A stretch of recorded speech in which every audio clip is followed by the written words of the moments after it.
Ya udah akhirnya kita keluar tol bang, dari Brebes itu kita lewat yang namanya tuh Alas Roban. Sampai pada akhirnya di tengah malam itu gue ngerasa lapar nih sama si Pajai. Pajai kita minggir dulu dah buat makan gitu, kita cari tukang nasi goreng atau apalah gitu kan. Udah makan sampai akhirnya kita udah makan, kita sempet ngerokok dulu gitulah. Kita mau bayar nih, berapa mas jadinya? Lah tadi udah dibayar sama yang satunya gitu kata si tukang nasi gorengnya. Kita berdua lihat-lihatan dulu dong, apa gitu kan, siapa mas? Nggak tahu, tadi kayaknya dari arah mobil situ. Setelah pemakaman itu, di situ gue sempet lihat kain kafannya itu kayak ada bercak darah gitu bang. Di situ gue belum tahu ini jenazah kenapa gitu. Gue sebelumnya emang nggak nanya sama si Pajai ini. Kebetulan si istrinya Pak Ajay ini video call bang, video call, diangkat lah sama dia. Halo, udah di mana? Kok belum pulang? Lah itulah percakapan suami istri lah gitu. Kabaran lah ya. Kabar-kabaran. Maksudnya kok tumben lama? Karena kan kita memang dimintain tolong kan ke pemakaman. Udah ngobrol-ngobrol. Lah itu pulang kok bertiga katanya. Itu istrinya yang ngomong bang, gue juga denger kan. Langsung dimatiin. Halo semuanya, kembali lagi di Lentera Malam bareng gue Jamal, dan di segmen Saksi Misteri kali ini gue udah kedatangan narasumber, seorang supir ambulan yang kebetulan dia mengantar jenazah melalui jalur Alas Roban. Kita sapa dulu aja narasumbernya. Di sini udah ada Bang Abid. Bang Abid, Halo, apa kabar Bang? Baik Bang Jamal. Oke, Bang Abid, saat itu lu mengantar jenazah yang pada saat itu meninggal karena apa? Jadi waktu itu gue mengantar jenazah yang meninggal karena kecelakaan bang. Dan itu terjadi tahun? Belum lama ini sih bang, karena gue juga bukan kerjanya yang baru ya, tapi gue dipindahin ke supir ambulan ini baru, belum lama ini kejadian. Jadi lu pindah divisi nih? Pindah divisi. Kalau untuk pindah ke divisi ambulan ini udah berapa bulan? Udah jalan 2 bulan bang. Jalan 2 bulan? Jalan 2 bulan. 2 bulan itu langsung ketemu kejadian horor? Iya benar. Ini kan seperti yang kita tahu ya, iya, kalau jalur Alas Roban ini kan banyak mitos atau iya, banyak betul. Cerita lah ya. Nah pada saat lu lewat jalur Alas Roban itu, emang lu nggak takut atau gimana? Sebetulnya kalau dibilang takut mah takut bang. Manusiawi takut lah gitu ya. Ada ketakutan lah ya. Oke. Cuman memang ada sesuatu yang mau gua sama temen gua ini mengharuskan lewat situ gitu. Nah itu tadi ya, buat kalian yang penasaran sama cerita lengkap nanti dari Bang Abid ini, tonton videonya sampai habis. Tapi sebelum itu gua mau ngasih tahu ke kalian, kalau kalian mau jadi narasumber di Lentera Malam sama seperti Bang Abid, langsung aja DM ke Instagramnya Lentera Malam. Itu ada di @lenteramalam.id. Dan jangan lupa juga untuk mampir ke Spotify kita. Itu ada di Lentera Malam Podcast Horor. Untuk linknya gue juga taruh di deskripsi. Yaudah, buat kalian yang penasaran sama cerita lengkap dari Bang Abid, tonton videonya sampai habis. Dan tanpa basa-basi lagi, Saksi Misteri, kita mulai.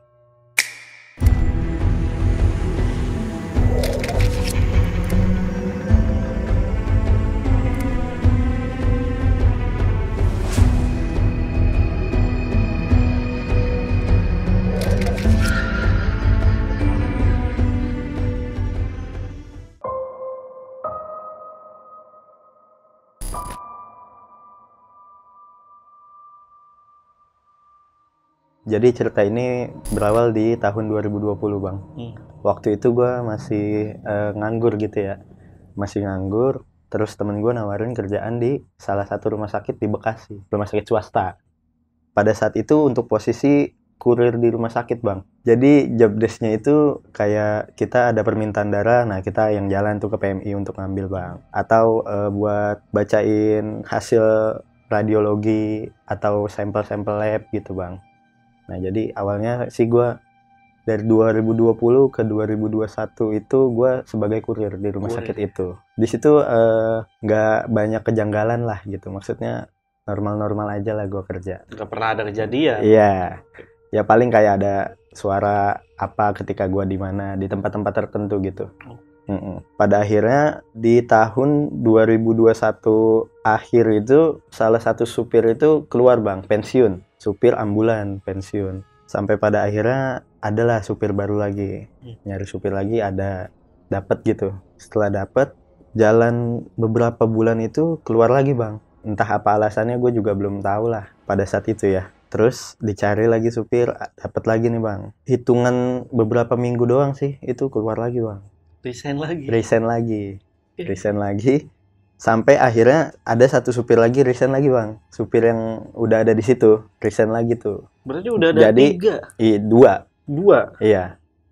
Jadi yang kosong ini 2. Iya. Udah ada 2 supir yang resign. Okay. Karena sebelumnya resign ada lagi, dapat lagi, resign dapat lagi, tapi resign lagi gitu bang. Okay.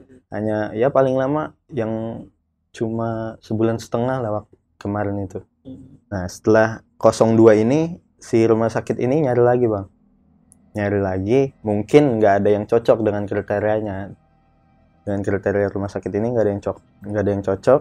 Berhubung gue bisa bawa mobil gitu ya bang, ditawarin lah gue untuk jadi supir ambulan. Di situ gue pada saat itu sempat mikir juga bang, ya satu kan supir ambulan itu bisa dibilang mentalnya itu harus kuat ya bang. Benar. Nomor 1 sih itu sih. Benar. Soal skill mah nomor 2 lah. Iya kan. Nomor 1 itu ya mental, yang gue pikirin itu sih. Terus yang kedua juga gue mikirnya pada saat itu gue mikir karena emang salary-nya lebih besar bang. Salary-nya lebih besar dari posisi gue sebelumnya. Berhubung juga kan istri gue lagi hamil ya bang. Jadi kebutuhan juga semakin banyak lah gitu. Ya udah, gue dengan mempertimbangkan itu akhirnya gue ambil. Nah berjalan akhirnya gue ambil, berjalan sebulan masih aman tuh bang, masih jarang-jarang lah, mungkin banyaknya itu kayak cuma rujuk pasien, cuma CT scan, masih dalam kota gitu. Adapun jenazah juga ya masih dalam kota lah, masih aman lah gitu. Nah jadi di driver itu ada 3 shift bang, pagi, siang, dan malam kan. Di pagi itu dari jam 7 sampai jam 2, terus lanjut dari jam 2 sampai jam 9 malam, dilanjut malamnya jam 9 sampai jam 6. Jam 7 pagi. Kebetulan kebagian nih gue di malam pertama gue, shift malam pertama gue. Shift malam pertama? Iya. Okay. Jadi job desk-nya itu shift malam itu ya kebanyakan sebetulnya standby aja bang. Jadi ya kebanyakan hahaha gitu. Kalau shift malam, cuman pas udah paginya itu kita harus manasin mobil-mobil yang ada di situ, mobil-mobil si rumah sakitnya. Kayak ambulan yang untuk pasien, jenazah, dan lain-lain lah gitu.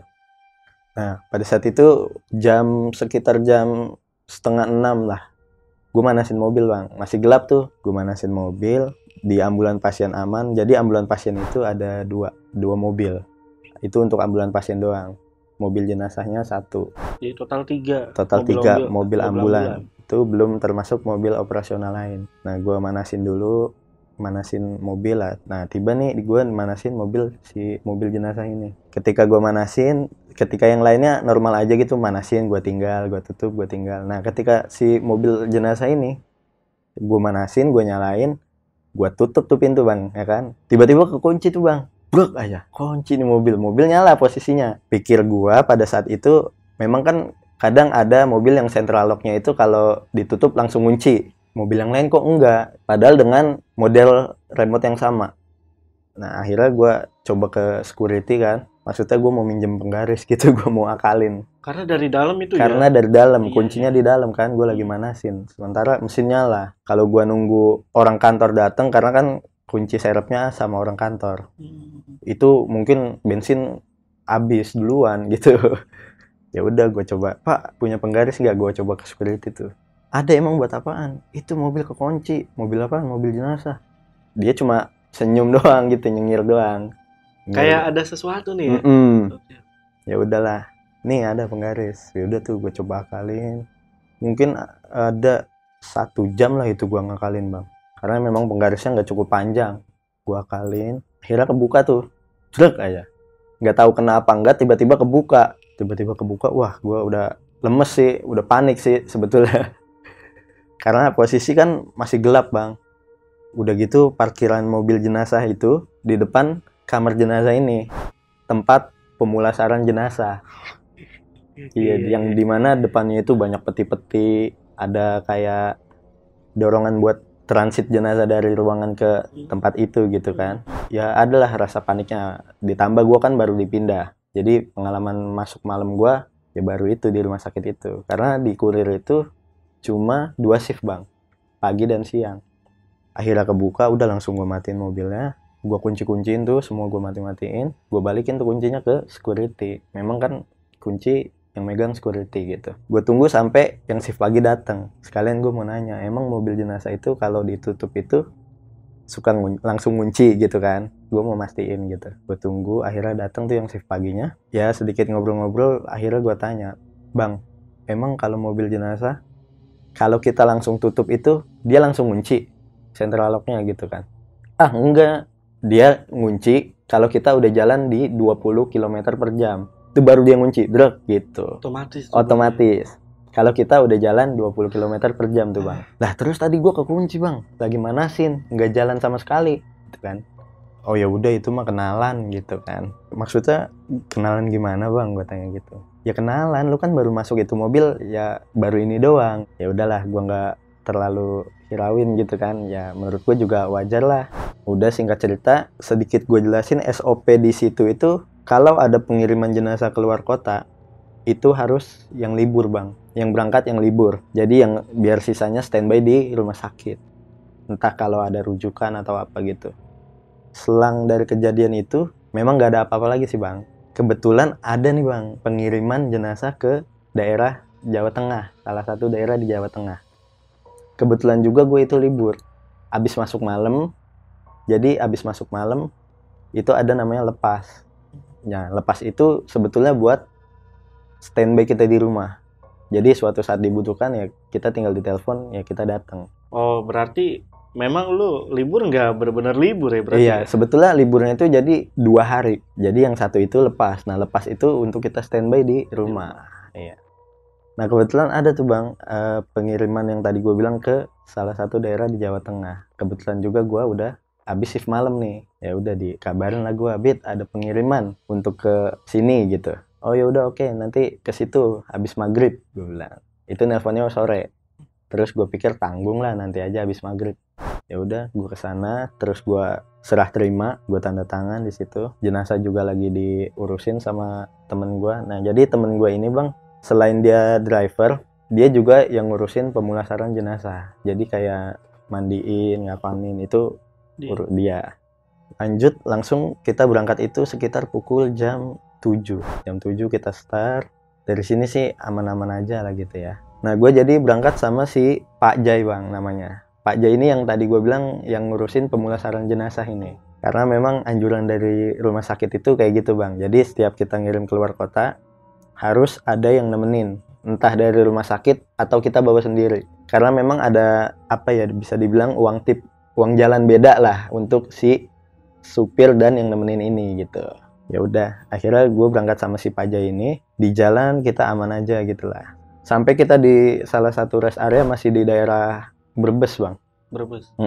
Karena kan kita mau ke Jawa Tengah kan. Di situ gue sempet berunding nih sama si Pajai. Pajai, ini kita kalau mau dapat uang tambahan, uang tolnya, kita keluar tol, nah uang tolnya itu kan bisa masuk ke kita gitu kan. Terus dia setuju juga. Dia setuju, udah gitu kan di mobil jenazah ini nggak ada keluarganya yang ikut bang. Jadi keluarganya itu entah dia naik mobil atau naik pesawat dah ke sana gitu. Jadi misah. Keluarganya nggak ada yang ikut. Bener-bener gue berdua sama si Paja ini.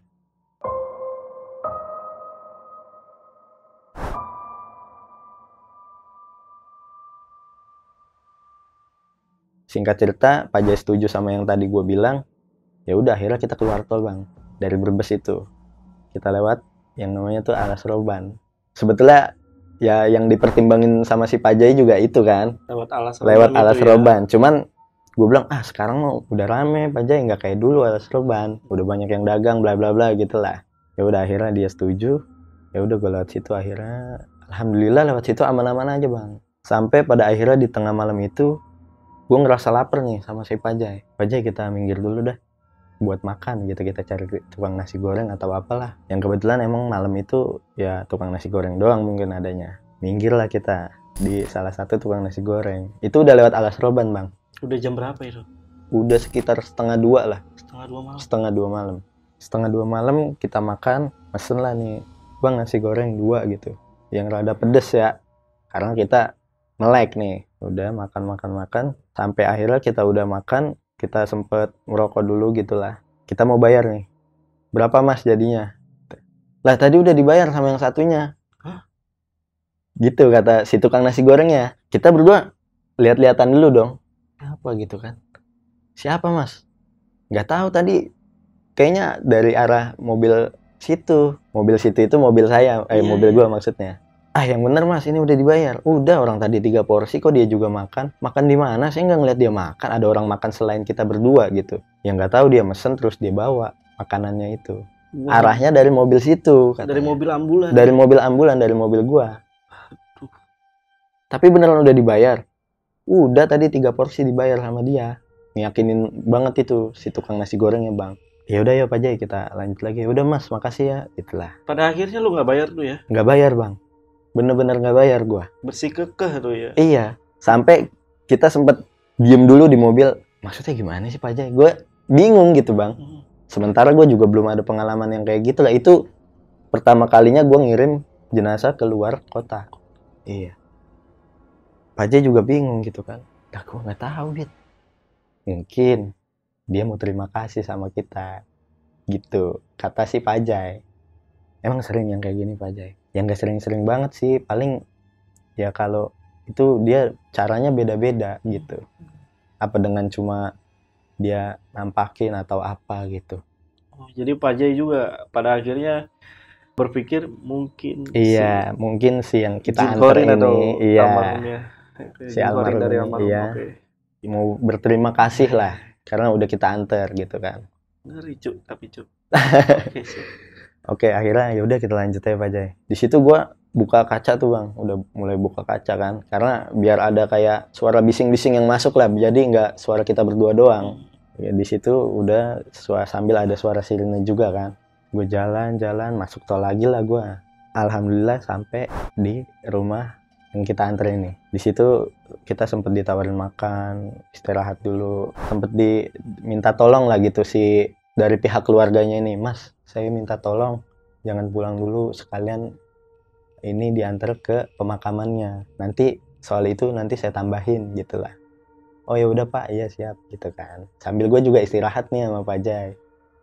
Ya udah sambil itu kita istirahat, kita ngobrol-ngobrol. Di situ gue sempet tukeran nomor handphone bang, sama si kakaknya si almarhum ini.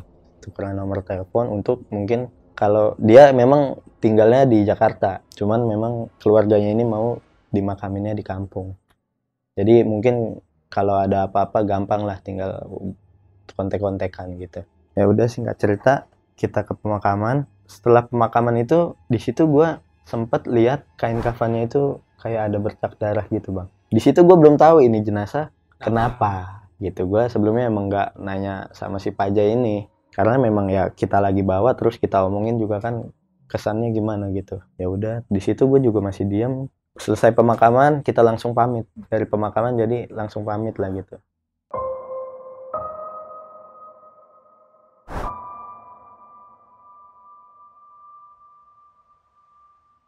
Di perjalanan pulang itu gue ketemu sore bang, sekitar abis asar lah, jam 4-an gitu. Gue makan lagi nih sama Pak Jai. Pak Jai makan lagi dulu di warteg. Alhamdulillah aman tuh. Akhirnya bayar juga gue. Nggak kayak sebelumnya. Iya. Udah jalan lagi. Terus gue yang tadi gue bilang gue mau motong uang tolnya gitu ya. Gue lewat luar lagi. Motong lagi. Okay. Motong lagi lewat luar. Gue lewat lagi Alas Roban. Nah pas pulangnya itu kebetulan si istrinya Pak Jai ini video call bang. Video call diangkat lah sama dia. Halo, udah di mana? Kok belum pulang? Lah itulah percakapan suami istri lah gitu. Kabaran lah ya. Kabar-kabaran. Maksudnya kok tumben lama? Karena kan kita memang dimintain tolong kan ke pemakaman. Udah ngobrol-ngobrol. Lah itu pulang kok bertiga katanya. Hah? Itu istrinya yang ngomong bang. Gue juga denger kan. Langsung dimatiin. Langsung gue minggir lagi tuh. Gimana Pak Jai? Gitu kan. Wah gak tahu gue katanya. Terus gue coba lihat dari spion ini kosong memang bang. Kok lu Spion nggak yang berani tengah. nengok tuh ya? Nggak berani nengok langsung. Jadi gue cuma lihat dari spion yang di tengah itu. Ya, memang posisinya jadi kursi di ambulan gue itu ini dua kursi depan. Nah di belakang itu ada kursi yang madep ke depan. Satu kursi madep ke depan. Nah sisanya itu di belakang kursi yang madep ke depan itu ada kursi yang samping gitu bang. Iya, yang madep samping. Iya. Tahu.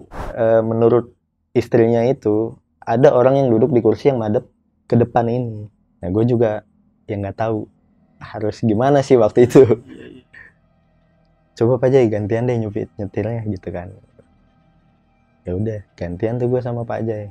Udah lewat maghrib itu gue masih belum masuk tol bang, masih di jalan arteri, jalan biasa gitu. Itu masih kisaran jam 8 lah, ada di jam 8 itu. Jadi mobil gue itu kayak suara duduk gitu bang, kayak kita nabrak sesuatu. Minggir lagi dong gue, si Pak Jai minggir lagi, minggir Pak Jai. Emang tadi Pak Jai nabrak apaan? Kagak ada apa-apa. Tanya. Itu suara kenceng banget. Kalau batu kan kita paling begitu ya bang, posisinya ya. Ini kayak nabrak, jeduk gitu. Kayak dari depan. Kayak dari depan diadu. Ya udah kita minggir, kita lihat ke kolong, kita lihat sekeliling. Nggak ada apa-apa emang. Mobil pun nggak ada apa-apa. Nggak kenapa-napa. Entah itu penyok atau lecet itu nggak ada. Iya. Gue pastiin lagi, bener Pak Jai nggak nabrak apa-apa, bener. Kalaupun nabrak juga pasti, atau motor atau apa gitu kan pasti. Kalau kita nabrak dari belakang itu pasti yang depan mental. Atau kita ngelindes sesuatu juga yang nggak kayak gitulah suaranya. Ini mah udah kayak suara nabrak, bener-bener nabrak bang. Buak gitu. Ya udah tuh, ya udah aja kita bakar rokok dulu, gitu kan. Karena kalau kata ada yang di situ driver senior, lu kalau ada apa-apa, lu bakar rokok aja. Sambil ngomong lah gitu. Terima kasih dong udah gua anterin atau apalah gitu. Oh, iya. Paham. Jadi mitosnya, iya. Kalau lu ada kejadian horor di mobil ambulan, ya lu ngerokok sambil ngobrol aja. Iya, sambil ngucap aja gitu bang. Iya. Entah itu kalau ada koin 500-an, kita ngucap ya udah, lu sampai sini aja ngikut guanya, dibuang itu koin. Katanya, gitu bang. Ya gua junior gitu kan, ya gua ikutin aja lah, gitu. Ya udah gua sambil ngucap gitu, gua buang tuh koin 500-an. Oh, lu sempet buang? Gua sempet buang. Okay. Jalan lagi. Udah masuk tol nih bang, itu perkiraan jam 10. Tiba-tiba gue nengok aja gitu ke belakang. Itu di keranda itu ada darah bang. Yang sebelumnya pas gue nurunin itu bersih kan. Pas gue balik itu, pas gue nengok ke belakang itu ada kayak darah gitu bang. Mulai berpikir nih, wah ini apa nyambung sama yang tadi gue lihat pas pemakaman gitu. Jenazahnya ya? Iya. Pak Jai, masuk ke rest area dulu deh, gue bilang gitu. Masuklah kita ke rest area bang. Masuk, Pak Jai buka nih kap belakang. Dia sempet udah kayak emosi gitulah. Lu nggak tahu terima kasih lu, udah gua anterin lu sampai rumah lu, sampai ke kuburan lu gua anterin. Masih lu gangguin gua. Digituin sama Pak Jai. Sambil ngoceh. Nyambat lah ya. Iya nyambat. Kalau kata orangnya kan. Udah di situ gua ambil kanebo, gua lapin deh tuh bang keranda. Ada bang. Masih ada. Waduh. Emang bener-bener darah. Iya. Yang gak seger sih, cuman darah gitu. Gue lapin keranda, udah bersih. Pak Jai juga, ya udah Bit kita istirahat dulu. Mungkin kita capek kali gitu kan. Ya udah gue istirahat dulu sambil gue nelpon orang office lah gitu, gue laporan. Bu maaf saya agak telat gitu lah. Ya udah singkat cerita, setelah kejadian darah itu kita berangkat lagi bang. Dan alhamdulillahnya sampai di rumah sakit itu kita nggak nemuin apa-apa lagi.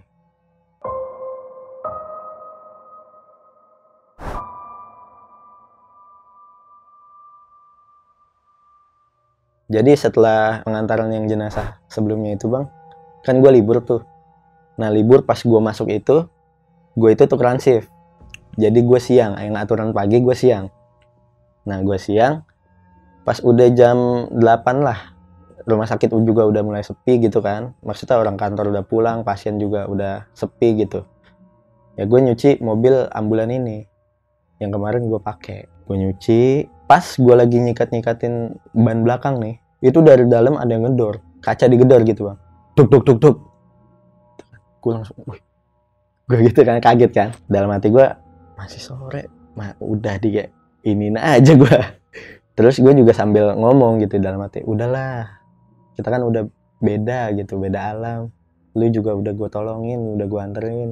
Ya kalau emang mau terima kasih ya udah cukup terima kasih aja, nggak usah pakai yang ngikutin gitu. Ya udah gue sambil nyuci, ada lagi tuh suara, dok dok dok. Nah yang kedua gue cabut langsung ke security bang.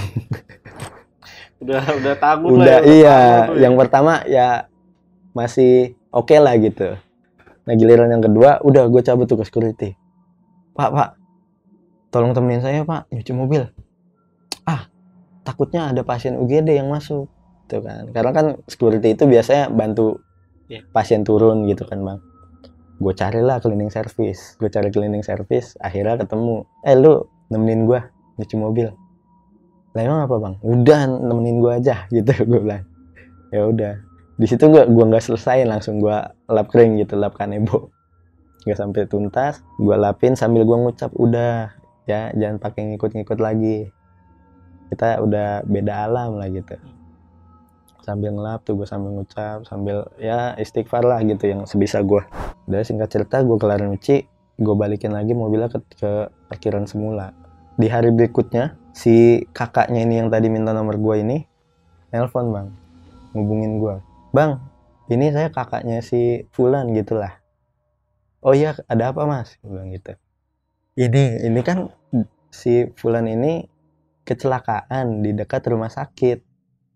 Gue baru tahu tuh ternyata dia kecelakaan bang. Oh iya, terus kenapa ya mas? Gue tanya. Tolong mas, tolong banget ini saya, tolong dicek di tempat kecelakaannya dia. Apa ada cincin yang di situ yang ketinggalan mas? Oke mas, saya cek nih sekarang gitu. Ya udah gue cek dong langsung. Itu gue posisi di rumah bang. Memang jadi kecelakaannya itu di dekat rumah sakit tempat gue kerja, makanya dibawa langsung ke rumah sakit itu. Gue cek lah langsung. Memang di situ sempet kayak di kapur-kapurin gitu bang, digambar gitu. Sempet kayak ada olah TKP. Nah di situ gue coba liatin sekitar. Memang di jalan besar gitu kan. Ya menurut gue mustahil lah buat nemuin cincin yang segede gitu di jalan besar kayak gitu. Gue video call tuh bang, si kakaknya ini. Ini mas saya udah di TKP gitu kan. Saya udah cari di sekitar nggak ada mas. Oh ya udah mas, terima kasih gitu. Ya udah tuh, nggak gue perpanjang lagi karena posisi juga di pinggir jalan kan. Gue matiin, gue balik ke rumah, gue coba telepon lagi bang. Mas emang kenapa ya cincinnya itu dicariin? Nah di situ kakaknya itu cerita. Jadi 2 bulan ke depan itu dia mau menikah. Dia itu udah ngumpulin uang. Nah dengan ngumpulin uangnya itu dia beliin cincin. Oh gitu mas, gue bilang. Terus gimana ya mas? Gitu kan gue tanya. Oh ya udahlah mas, kalau nggak ketemu bisa apa lagi gitu. Ya cuma bisa ikhlas doang. Ya sudahlah. Situ ya untuk kedepannya sih gue nggak nemuin yang kejanggalan lagi bang soal dia ini. So almarhum ini. Iya betul. Oke bang Abid, sebenarnya yang gue tangkep ketika lu tidak masuk tol. Iya. Berarti lu ini agak sedikit nakal juga ya. Iya betul bang. Tapi lu sempat kepikiran nggak kalau misalkan kejadian yang lu alami ini ya karena lu sedikit nakal ini? Kalau kesitunya sih enggak kali ya bang. Enggak ya. Iya. Oke. Karena memang buat para supir mungkin itu udah udah ya buat nyari sampingan lah gitu. Jadi nggak mikir bakal sampai ke situ gitu. Tapi ini nggak patut dicontoh nih Iya ya. betul nggak patut dicontoh. Tapi mudah-mudahan sih dengan kejadian itu lu jadi pelajaran. jadi pelajaran lah. Nah, soal sosok yang bertiga itu, iya bang, yang pada saat video call istrinya Pak Jai ya. Ini sosoknya gimana menurut istrinya? Menurut istrinya itu ya laki-laki bang. Laki-laki, ya laki-laki pada umumnya gitulah. Masih muda kan? Masih muda. Masih muda. Ya gue juga nggak ngedetailing si jenazah yang gue bawa ini kan, karena gue juga sebetulnya takut gitu buat ngebuka-buka lagi gitu. Jadi ya dia bilang si Pak Jai ya yang cerita itu. Jadi sosoknya itu muda bang, laki-laki muda, udah gitu aja sih. Dan itu sama gak sih sama yang dibilang sama pemilik warung yang di Alas Roban? ibunya sempat bilang nggak, atau pemiliknya itu sempat bilang nggak sih soal sosok itu kayak gimana? Oh, si yang tukang nasi goreng. Tukang. Ya tukang nasi gorengnya juga bilang gitu. Kurang tadi sampean bertiga kok. Yang satu cuman makannya di mobil. Setelah makan dia langsung bayar tiga-tiganya. Sosoknya masih muda gak? Sosoknya itu ya masih muda cukup. Dia bilang juga? Oh. Berarti sama ya? Sama bang. Ya mungkin ya kalau disambung-sambungin sih ya mungkin kemungkinan ya, gitu. Iya. Ya gue juga nggak menutup kemungkinan sih. Karena kan ya memang dunia gitu kan. Ya nggak ada yang mustahil lah. Iya. Nah, ketika lu ngelihat jenazah ini ada darah ya, itu sebelah mana sih? Itu kayak di lengan, cuman darahnya itu kayak ngalir gitu. Ngalir ya. Nah, itu lu sempat nanya ke Pajai gak pada saat itu? Enggak bang, jadi selama perjalanan itu gue nggak pernah nanya-nanya soal si jenazah ini. Karena gue takut kesuges juga. Dan lu baru tahu ketika kakaknya... Baru tahu kakaknya nelpon. Gitu. Kalau almarhum kecelakaan. Iya betul. Karena sih gue. Karena dia mau nikah. Dia mau nikah. 2 bulan yang lagi. Iya menurut keterangan kakaknya. Sebenarnya gue penasaran sih sama cerita dari Pajai ini. Iya. Pajai kan juga bertugas di pemulasaran jenazah. Nah, iya. Kira-kira Pajai mau guys kita undang. Coba nanti gue coba ya bang. Coba ya. Iya siap. Oke, nanti kalau misalkan itu calling ya. Siap bang. Siap, mantap. Nah, untuk cincin yang dibilang sama kakaknya itu didetailin nggak cincinnya tuh kayak gimana? Iya, didetailin sih bang. Gimana? Jadi cincinnya itu emas. Karena dia kan ngumpulin uang, dibeliin cincin itu, jadi dia ngumpulin itu berupa emas gitu bang. Emang nggak dipakai bang. Oh emang nggak dipakai? Emang nggak dipakai. Oke. Entah kenapa, ya itu cincin hilang aja pas kecelakaan itu. Memang dia pas kecelakaan itu posisi pulang kerja. Emang pada awalnya itu dia masuk rumah sakit itu, yang bawa ke rumah sakit itu kayak warga sekitar gitu bang. Apa itu ojol itu yang ya seketemunya aja yang di situ yang nolong. Tapi dalam kondisi udah dalam kondisi di tempat. Kalau itu kurang tahu sih gue ya bang. Tahu ya? Iya. Okay.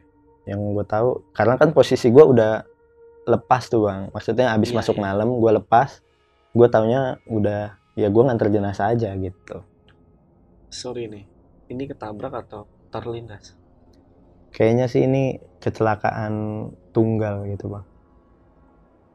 Sendiri ya? Ngeri ya sih. Iya. Gokil sih ini pengalaman lo sih. Dan ini seperti yang tadi di awal, kalau Bang Abid ini baru kerja 2 bulan ya? Kerjanya sih gue dari 2020. Kalau untuk yang supir? Untuk yang supir ini baru 2 bulan. 2 bulan. Dan kemungkinan ini bakal ada kejadian lagi nih. Iya. Dan Bang Abid kalau misalkan ada kejadian lagi bolehlah cerita. Siap bang. Cuman ya di lapangan ya gue dulu yang ngalamin. Iya. Tapi jangan sampai lah ya iya. Kena kejadian horor lagi ya. Betul. Ya itulah tadi. Jadi Bang Abid ini cerita ya selain menceritakan tentang pengalaman horornya dan ini bisa jadi pelajaran juga. Iya betul. Ya, apalagi tadi Bang Abid sempat agak nakal soal bayar tol ya. Iya betul. Ya. Tapi memang pada saat masuk ke Alas Roban itu banyak itu warung-warung. Itu udah banyak kalau sekarang. Oh sekarang udah banyak. Sekarang udah banyak. Udah. Mau jam berapapun itu? Iya udah rapi sih. Udah terang. Juga. Iya. Nggak kayak dulu bang. Iya. Iya dulu kan yang kiri kanan masih hutan. Warung pun jarang. Kalau sekarang ya tiap beberapa meter itu udah warung gitu. Warung makan. Cuman memang pada saat itu gue nggak mau berhenti di situ. Gue mau kita lewat Alas Roban dulu, baru kita makan. Ya gue juga menjaga mitos-mitosnya lah gitu. Tetap ngeri ya mitos. Betul. Apalagi yang gue bawa gitu kan. Iya betul. Yaudah, mungkin untuk video kali ini gue rasa cukup ya. Dan Bang Abid ini juga punya YouTube channel ya? Iya. Itu kebetulan gue juga berkontribusi bang di Timur Misteri bang. Nah itu tadi ya. Jadi Bang Abid itu salah satu tim dari Timur Misteri. Untuk linknya nanti gue taruh di deskripsi. Ya udah Bang Abid, sekali lagi terima kasih. Sama-sama udah datang di Lentar Malam. Gue Jamal dari Lentar Malam dan Bang Abid izin pamit. Bye.